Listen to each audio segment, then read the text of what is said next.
It has finished today. Altrincham 2, Stockport County 4. Phil Parkinson, the Altrincham manager, joins us.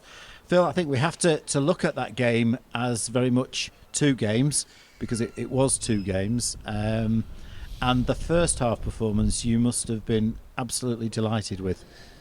Yeah, huge positive for me the first half. I said to you after the FC United game, we've been waiting for a number of the players to come back, get on the pitch, get into training, and you can see hopefully what I was talking about there. When we've got our stronger players on the pitch, we're going to be a real formidable force.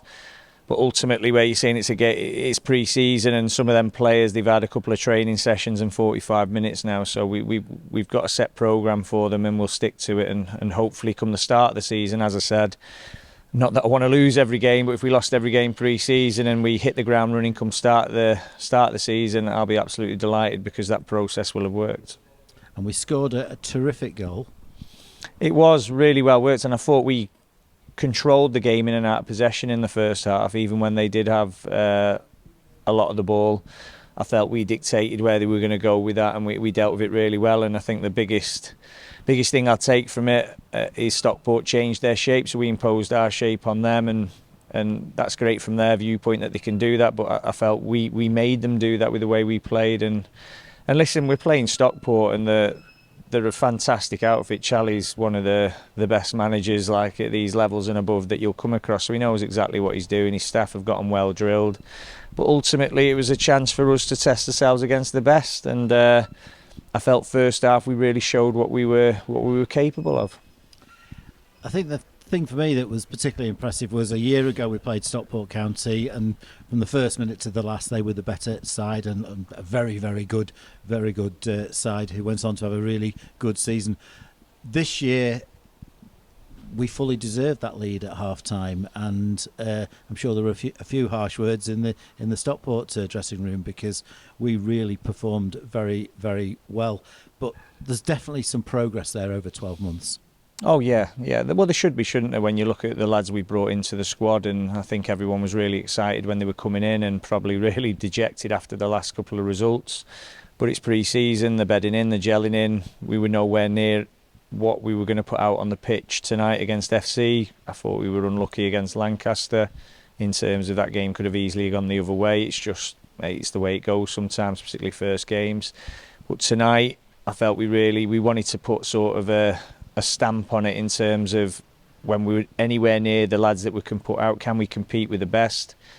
And I felt we did ourselves justice there. So it's their pre-season as well. Are they going to be as pumped up for Altrincham as they're going to be for some of their big games? That's not for me to answer, but ultimately we had to be at our best, and we're not at our very best there, and we were still able to compete when we've not been able to compete with a Stockport County at times. So it's shown progress. But for me, progress is each game, if I can see what I keep saying to you is right in terms of we're getting stronger, we're getting lads back to fitness levels that we need to, we're getting them to understand the way that we want them to play, and I can see that progress game on game in pre-season, then I'll be very happy, and we won't be far away come start of the season then. In the second half, and we knew this would be the case, that Stockport have got such a strong squad, they were going to be able to field a team of equal or possibly even better strength than the first, and we haven't got that strength in depth, there's no doubt about it.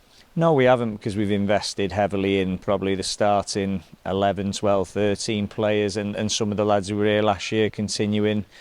So as you saw at FC United, if we get 5 or 6 out, we're going to have to be really frugal in the loan market, because we've invested in the squad. It is what it is budget wise, but you can see if we can get them players on the pitch, and we've got enough in reserve in terms. I mean, you forget Isaac Marriott's not even on the bench there. Dior Angus not even on the bench. James Jones not even on the bench. So we have got strength and depth as a 16, but we haven't got 22 strong players. We've got developmental players and a couple of lads who we're hoping can step up to the plate. So yeah, we'll see how we go. But I'm really happy with the progress we've made today.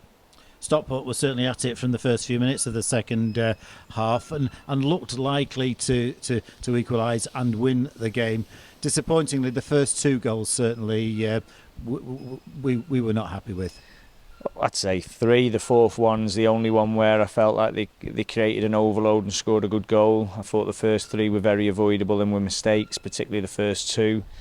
And again, if you don't make them mistakes, it's a 2-2 game and everyone feels completely different about it. Not that I saw, hey, they dominated the second half, but we've got lads who aren't even getting paid on the pitch, you know what I'm saying? So we made a lot of changes because we need to manage people's minutes, hence pre-season. We need to find out what our most comfortable formation is with the personnel we've got in certain games. So where we're playing really strong opposition, what shape are we going to play, what personnel are going to suit that shape. And what we're going to do in different scenarios. So, yeah, listen, they were bang at it in the second half, but we were 6 changes in, and you could really tell.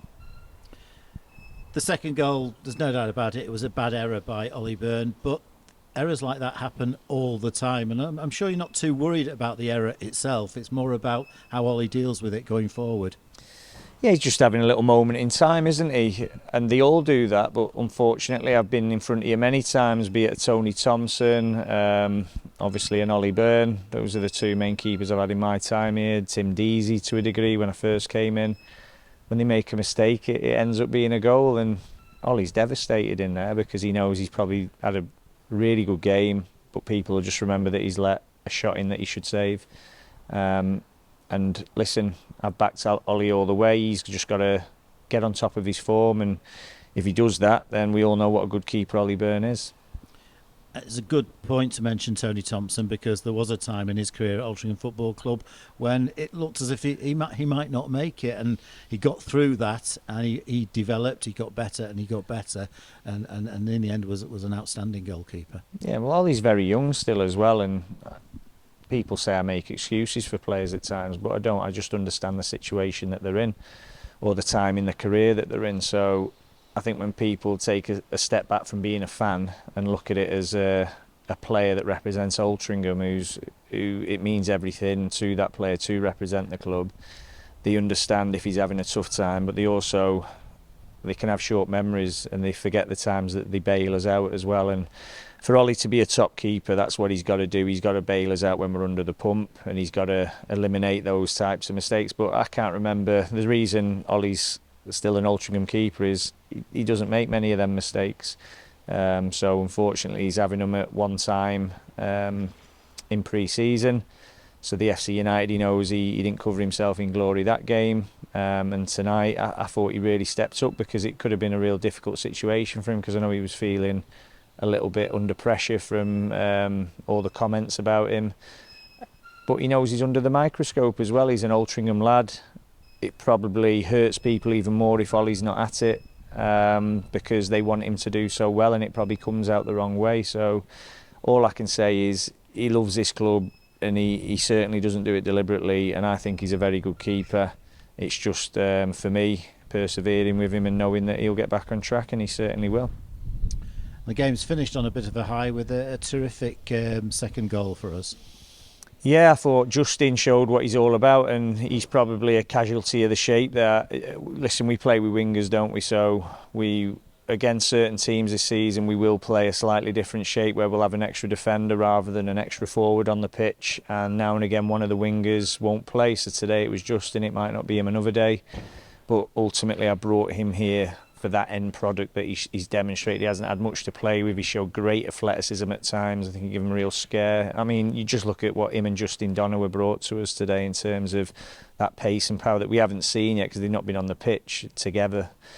So yeah, what we've always had here, we've always had 4 forwards who give the opposition a lot to worry about, and I feel if we can get those types of players on the pitch, Chris Conclark, both Justins, Regan, Dior, Matty Coslow, they just give you a big headache. So I thought all of them were superb today. Obviously Dior didn't play, but I thought all of them looked a real threat. And we move on to our next game at Wythenshawe Town on Tuesday, and after that game, that's going to be the time when decisions need to be made for the trialists. Yeah, it will. I mean, I think I'm going to have to make one on Sean Lawton this weekend, because he's got really good options elsewhere in the pro game. It's whether he wants to go under 23s or stay in full-time football. So that's one we'll have to make a decision on. I thought he did really well again today.